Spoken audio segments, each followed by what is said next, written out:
What is one thing that is lacking in science classrooms in America?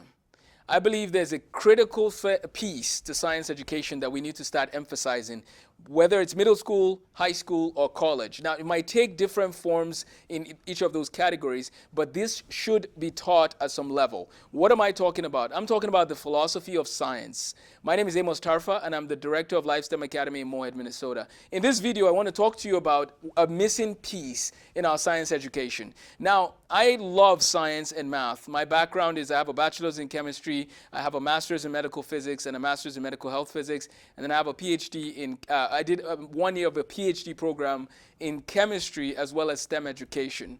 And one of the things that I've realized along the way is that philosophy is missing in the science education of our students. One thing I forgot to add, or that I was going to come back and address, is that I have a minor in philosophy from my undergraduate days. And so what happened was I went to the university, a university in Wisconsin, and I heard about the philosophy class, right? So I was a chemistry major. I didn't have to take philosophy, but I had a great conversation with the instructor, learning about the philosophy that he was teaching, and I didn't agree with some of the maybe what his stance was on certain things, but we had a great conversation, which is one of the things that I think is lacking in our culture, but that's not the point of this video. People need to learn how to talk to people who might be different, different from them on different views. But I met this gentleman, very kind, gentleman, great guy. We had a wonderful conversation, at least an introduction to what he was doing in philosophy.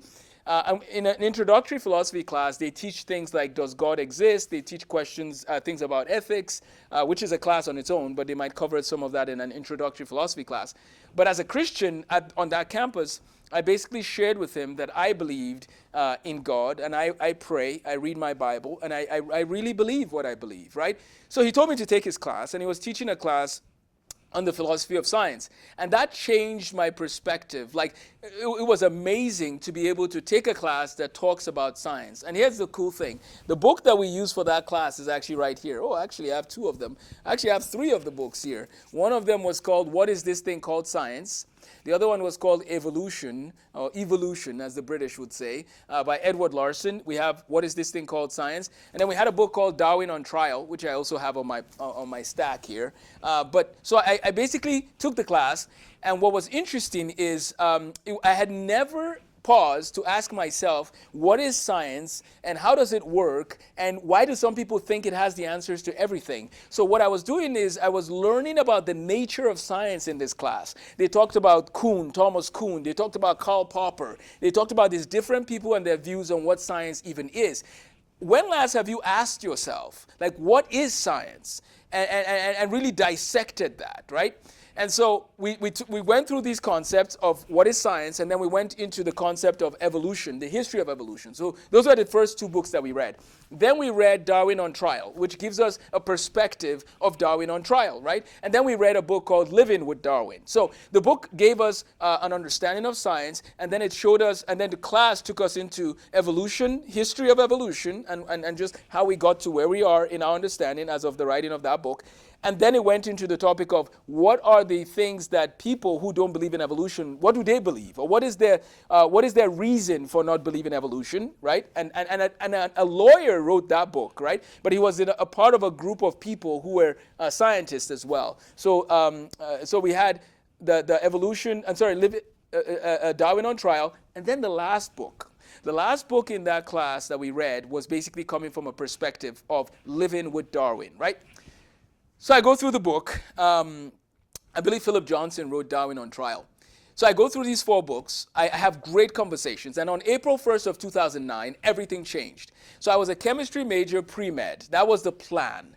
And at this point, it became clear to me that I didn't want to become a doctor. Now, I wanted to be a doctor, be a pediatrician, so I can help kids, inspire kids to think about life and to flourish. So I always knew I wanted to help young people flourish. That's been in my heart. Part of why I'm in America today is because of the work I did, traveling to different high schools, sharing about how to be a good student and things like that. And those are things we teach at Life STEM Academy. Time management, study skills, note-taking skills, excelling on exams, and all of these things, right?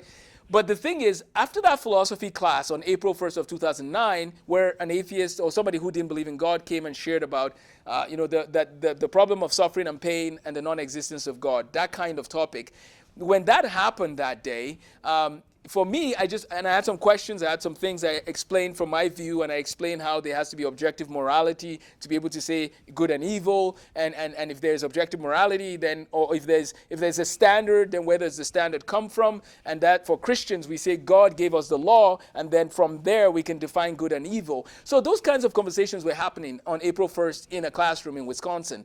After the class, we went to the faculty lounge and had a good dialogue. And so that was sort of my opportunity to engage more with this philosopher who was visiting from out of town.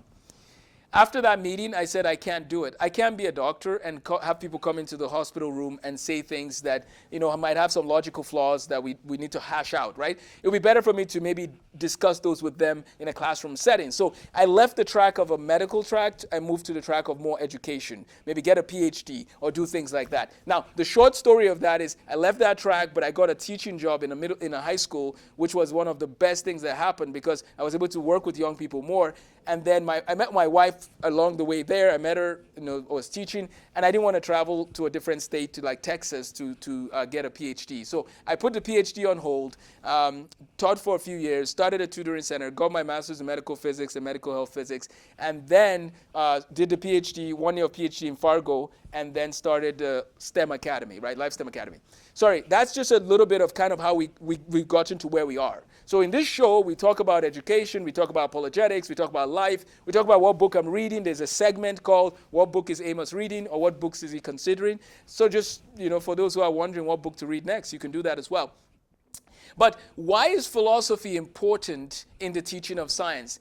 If you've watched the debate between John Lennox and Richard Dawkins, you will notice that Richard Dawkins does not do a good job of articulating some of his points. And this is the case with many scientists who are standing on science to try and speak philosophically, or who don't have the philosophical training, so to speak, and are trying to engage with people that have that, right? So John Lennox is a mathematician, but he also has training in philosophy. So he approaches things a little different. And please know that I want Richard Dawkins to know the truth, just as I want anyone to know the truth, right? I'm a Christian who is also a scientist who loves Jesus and wants people to know Jesus. That's ultimately my goal. I want people to know Jesus, to know that there's redemption that can be found in Jesus Christ. On the cross, right? If I can just pause for a second, the Bible teaches that there's a holy God who created the heavens and the earth. God created the heavens and the earth, and you can see his evidence in the world, right? This is called the return of the God hypothesis. Sorry, I have a book that just slid off the table there.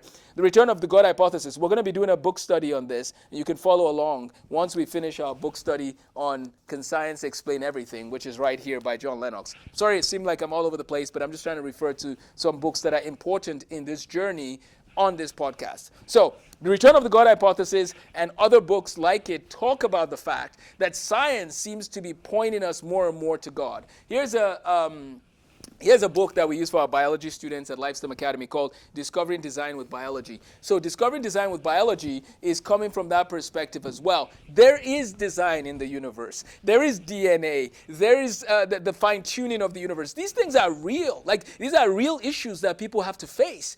And sometimes, people are like, just give it time, or evolution can do this, evolution can do that. That's just not true.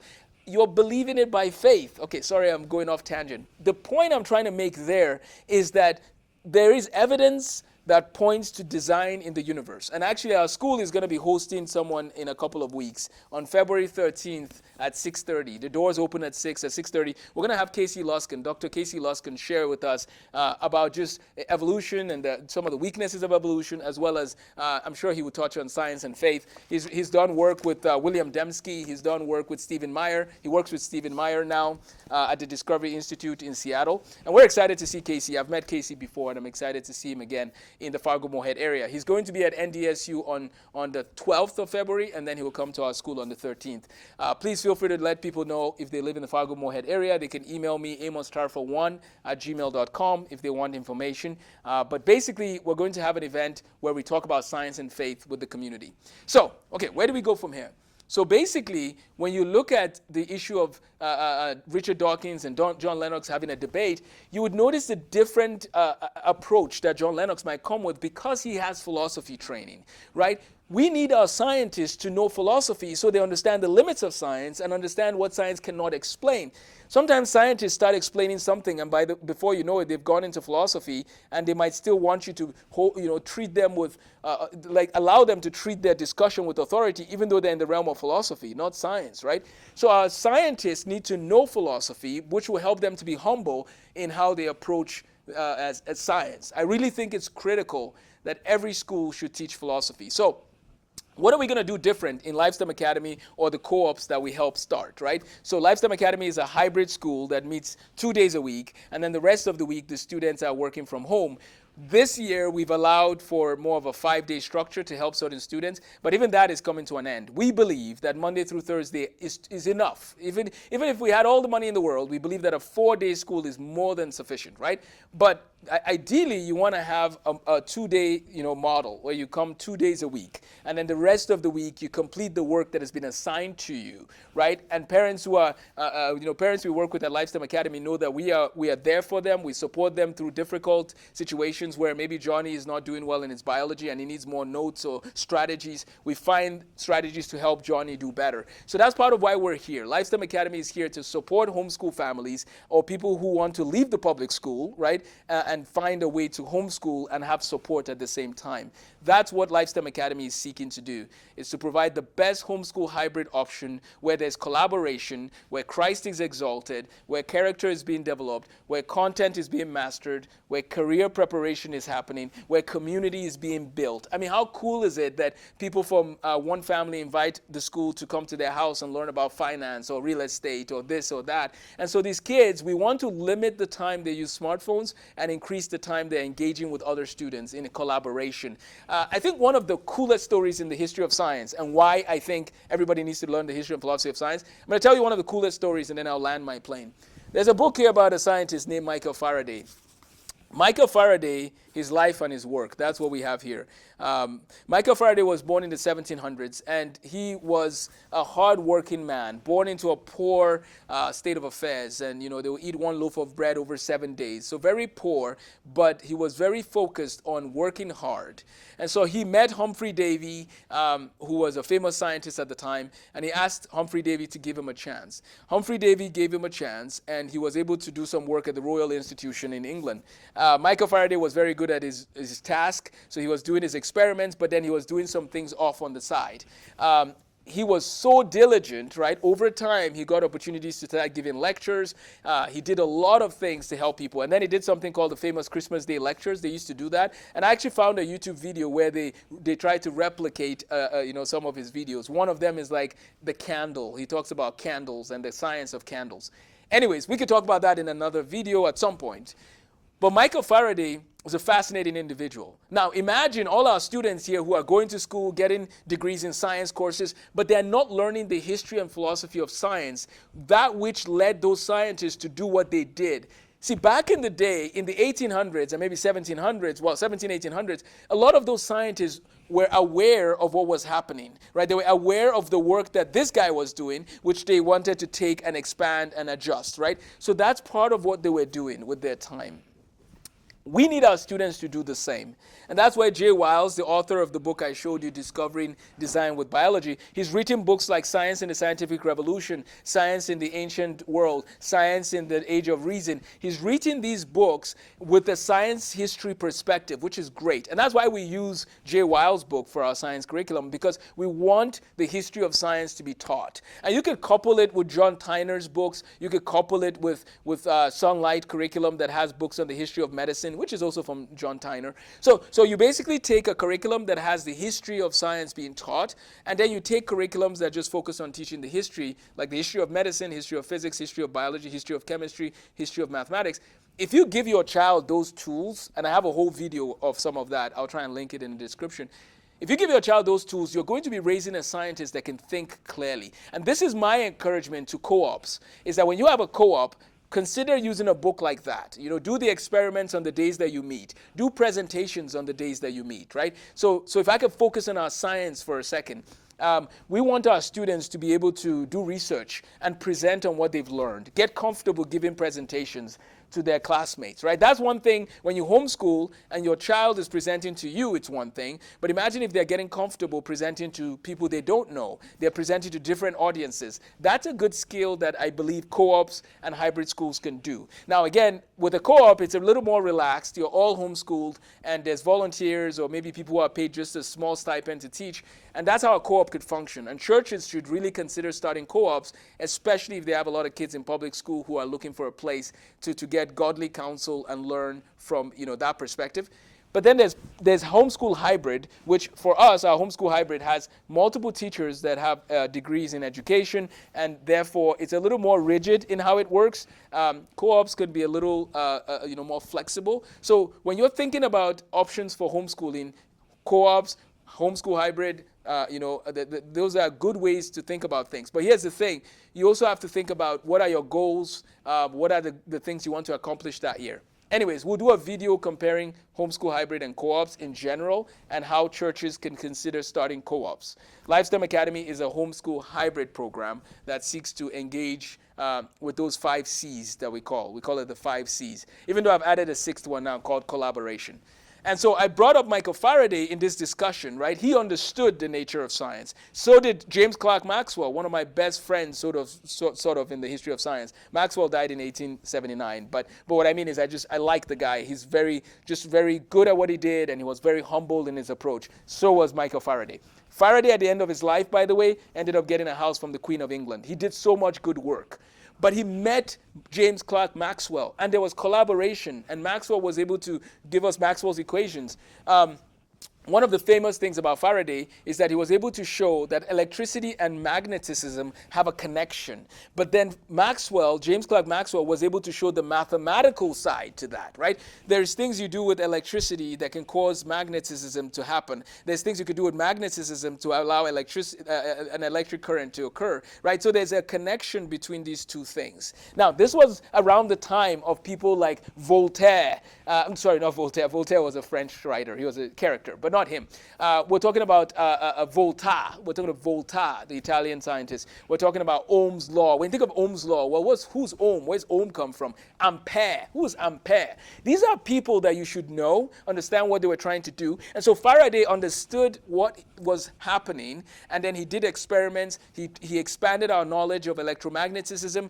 James Clerk Maxwell came. He gave us the equations. Maxwell also showed us that light was electromagnetic radiation, which gave rise to some of the work that people like Einstein and Heinrich Hertz. The frequency, the unit for frequency is hertz, right? So think about how knowing the names and the people, you begin to think, that's why they did that. Now, if you could take a child and put them in a situation where they are understanding why the scientists were studying the thing that they were studying at the time, that changes everything. Because a lot of the young people today have already seen these things come into existence. But how cool would it be to take them back and tell them, you're in 1881. This is what's going on in the world. Or you're in 1870. The Franco-Prussian War happens. Or you go to 1800s with Napoleon and people like Carnot, right, the mechanical engineer. You begin to learn that, okay, there's a war going on, so there's principles of engineering that need to happen, right? Isn't it cool to be able to take the science, the history, and then the philosophical understanding of what science is and the relationships that go around with, knowing the problem, finding the solution. Philosophy of science will humble people to be able to listen better. Scientists need to stop saying that we can get the answers from science. The answers are there, right? I gave a talk in Chicago called Can Science Explain Everything, which was going off of some of the teaching of John Lennox, Dr. John Lennox. And part of what I explain and part of what Lennox explains again is that science cannot explain the question of where did we come from, why are we here, how should we live, and where do we go when we die. Science can show you how to work with genes and DNA and so on and so forth, but can it explain maybe areas where you should or shouldn't go? You see what I mean? And so these are things that science might not be able to explain. So who do you turn to for that? Well, there's theology and philosophy that we can have discussions about. Every scientist should humble themselves and learn some philosophy and some theology. Isaac Newton wrote more about theology than he did about physics. We need to rethink how we train this generation of scientists. The time has come. Lifestem Academy has a commitment to do that. whether it's our online program that we're hoping to grow in, or any in-person activities or classes we do, we want our students to be diligent learners of the philosophy, the history and philosophy of science, while they learn the concepts and the principles that they're learning in science. We want our students to learn everything about the evidence that people give for evolution. Like, here's an evolutionary biologist. Let him lay it down. Tell us every reason why you think evolution is true. And then let's bring someone who has a view on intelligent design. And let's bring someone who has a view on creation. I know where I stand, and I've made it clear. In the beginning, God made the heavens and the earth. That's why things make sense, right? C.S. Lewis said men became scientists because they believed in the law, right? And ultimately, in the law of nature, right? And there's a lawgiver, right? There's a lawgiver that gave us the laws of nature, which scientists are trying to study. That's part of how it comes. And I can find the exact quote later. But C.S. Lewis basically says that people were studying the laws of nature, which then helped them to know more about who God was.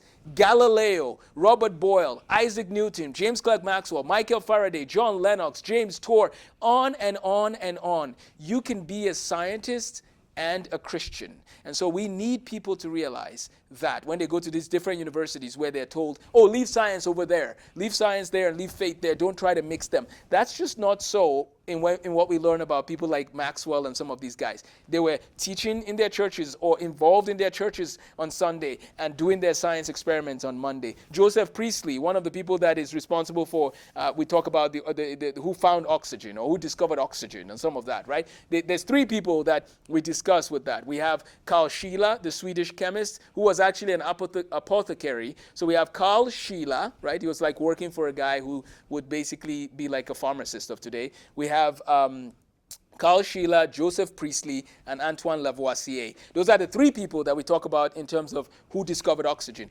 But Joseph Priestley, again, you're teaching the Bible on Sunday, you're doing science on Monday. We need to be okay with talking about life, faith, philosophy, science, all of the above. There's no reason to segregate those. And so I'll leave you with my last thing for the week. Here's my last thing.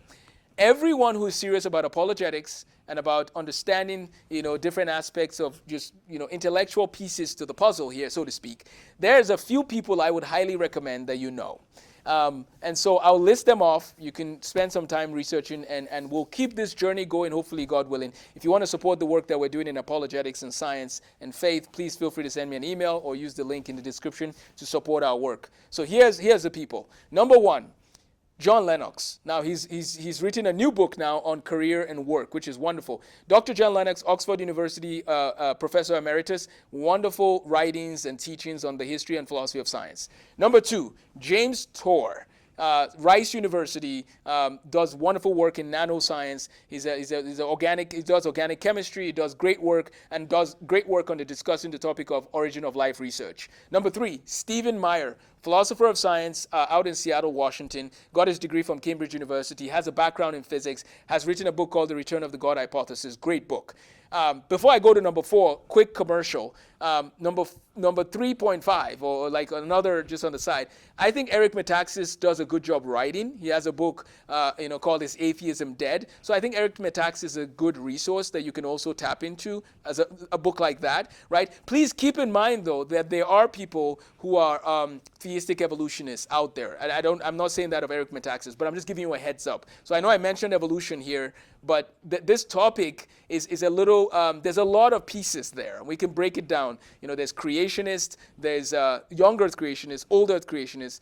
There's people who believe in intelligent design that are not creationists. Then there's people who believe in theistic evolution. Then there's people who believe in Darwinian evolution, natural selection as a means. And so notice there's different categories there. So it's important to delineate all that. So if you have a good notebook, go ahead and write them out. And then you can review the arguments from each camp, so to speak. Okay, so we had John Lennox, we have James Tour, we have Stephen Meyer, we have Thomas Sowell. I'm adding him there because of the social piece of helping people think through things well on a social dimension. So we have Thomas Sowell, Dr. Thomas Sowell. He's at Stanford University, the Hoover Institute. He's written a lot of great books, and I'm working on his book, Discrimination and Disparities. Great guy.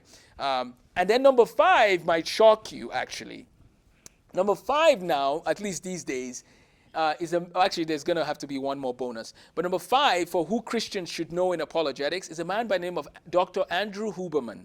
He's at Stanford University. I bring him up because he's a neuroscientist and does work with like ophthalmology. The reason why he's interesting, though, is because there's a famous non-Christian by the name of Samuel Harris, who's also a neuroscientist. I believe has done some work or was trained at Stanford. And so you meet people out there sometimes who have read Sam Harris, right? And it's like, well, this guy's smart and he's a neuroscientist and he doesn't believe in God and this and that. But then you have Dr. Andrew Huberman on a podcast recently. I heard him say that he started reading the Bible, or he reads the Bible and he's learning, he's praying, and that was really cool to hear that. Now, I don't know anything else about Andrew Huberman's faith necessarily, but what I'm trying to say about Andrew Huberman, though, is that he has shown us, so to speak, using falsification, which comes from understanding things like what is this thing called science, but he has shown us that it is possible to be a neuroscientist, PhD, very smart, right? The brain is complicated, and Andrew Huberman is saying that, yeah, reading the Bible, praying, like, you're not crazy if you do that. There are college professors out there that would say that you're crazy if you do that, right? Like, you're in a science class, you're in biology, why are you bringing up this talk about faith, you know?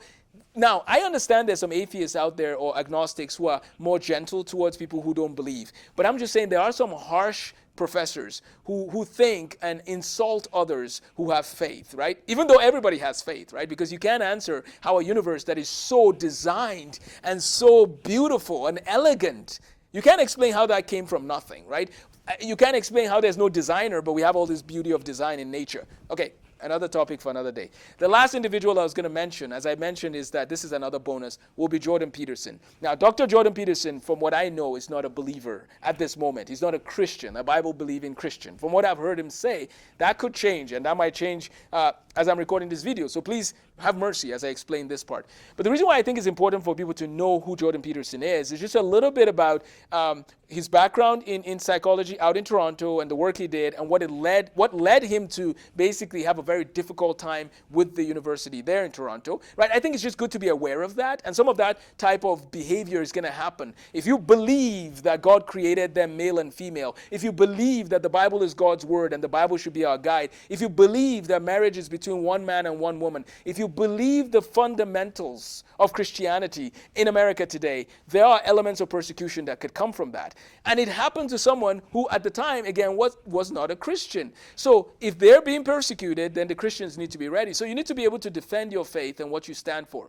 And so anyways, those are some of the people. We'll recap who they are again. We have Dr. John Lennox, mathematician and philosopher of science. We have Dr. James Torr, chemist at Rice University. We have Dr. Stephen Meyer at Discovery Institute and philosopher of science. We have Eric Metaxas as a bonus off on the side. We have Dr. Thomas Sowell, who can help with the social understanding of culture and just some of the lies that are taught by the many colleges out there and many news media outlets. There's a lot of lies out there, and it's good to be able to just sit down with a man who loves to write about thinking clearly. And then number 5, we have Dr. Andrew Huberman, who, again, I just know from some of what I've listened to, some of what I've read, it's pretty cool that a neuroscientist here is sharing and being humble about the fact that, hey, I read my Bible and I pray. That's cool. And I pray that he grows in understanding what the Bible is teaching, as we all need to grow. I just think it's really cool, and I'm happy to see the work that he's willing to share that in his interviews and openly. And then number 6, we said, was Jordan Peterson, which, again, we're just bringing him up because people in culture, a lot of people know him. I don't agree with everything he believes, but he has some lessons and things you can learn from. And I bring him up just because he's making there's a lot of influence in culture. If you have any questions, thoughts, comments, objections, you can leave them in the description. Please be kind.